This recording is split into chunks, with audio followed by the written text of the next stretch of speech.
So friends, आज हम discuss करने वाले हैं वेपर प्रेशर। वेपर प्रेशर को समझने के लिए कुछ आपको टर्म्स पता होने चाहिए, कुछ कंडीशंस पता होने चाहिए, कुछ कॉन्सेप्ट पता होना चाहिए।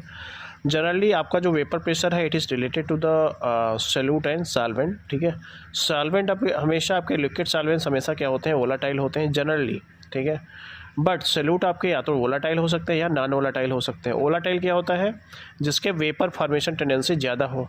ठीक है, नॉन वोलाटाइल जिसके वेपर फॉर्मेशन टेंडेंसी बहुत कम हो। ठीक है ना। तो यहाँ पे एक कॉन्सेप्ट और आता है बाइनरी सोल्यूशन। बाइनरी सोल्यूशन आपके दो हो सकते हैं, या तो लिक्विड इन लिक्विड हो सकता है या सोल्यूशन आप सॉलिड इन लिक्विड हो सकता है। ठीक है, तो इसमें क्या है, आपका लिक्विड मतलब यहाँ सोल्यूट पार्टिकल्स लिए गए हैं। Solution is made up of solute and solvent. तो सोल्यूट आपका एल लिक्विड है और सॉल्वेंट भी आपका लिक्विड है। दूसरी कंडीशन में सॉलिड आपका सॉल्वेंट है, सॉलिड आपका सोल्यूट है और लिक्विड आपका सॉल्वेंट है। तो ये कंडीशंस हैं जिसमें बाइनरी सोल्यूशन एग्जिस्ट करते हैं। अब आइए कोई कंटेनर, क्लोज कंटेनर लेते हैं। सपोज दैट इसमें आपके दो सोल्यूट पार्टिकल्स हैं। ठीक है, दो आपके सोल्यूट पार्टिकल्स हैं। तो इसमें क्या होता है, हम यहाँ पे सोल्यूट, एक आप सोल्यूट मानिए, दूसरा आप सॉल्वेंट मानिए। ठीक है, तो दोनों के वेपर फॉर्मेशन टेंडेंसी क्या होती है, अगर उनके वेपर्स बन रहे हैं सपोज दैट, तो क्या होगा, वेपर्स बनने के बाद वो कंडेंस हो जाएंगे और लिक्विड में कन्वर्ट हो जाएंगे।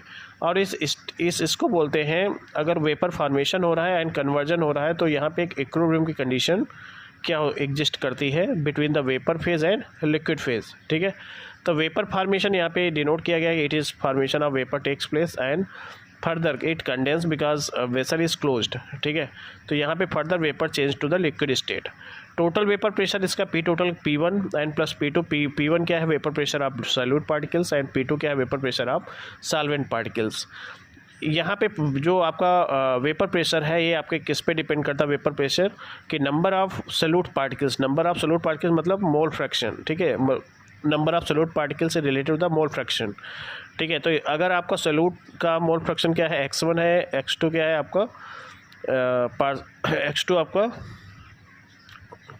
सॉल्वेंट है। ठीक है, तो यहाँ पे partial pressure directly proportional to the mole fraction. यहाँ से एक कॉन्सेप्ट आपका आया है। यहाँ से इस कॉन्सेप्ट को समझने के बाद आप समझ सकते हो राउल्ट्स लॉ। ठीक है, तो यहाँ पे राउल्ट्स लॉ क्या है, एक साइंटिस्ट थे फ्रैंकोइस मार्टे राउल्ट। 1886 में उन्होंने एक क्वांटिटेटिव रिलेशनशिप दिया।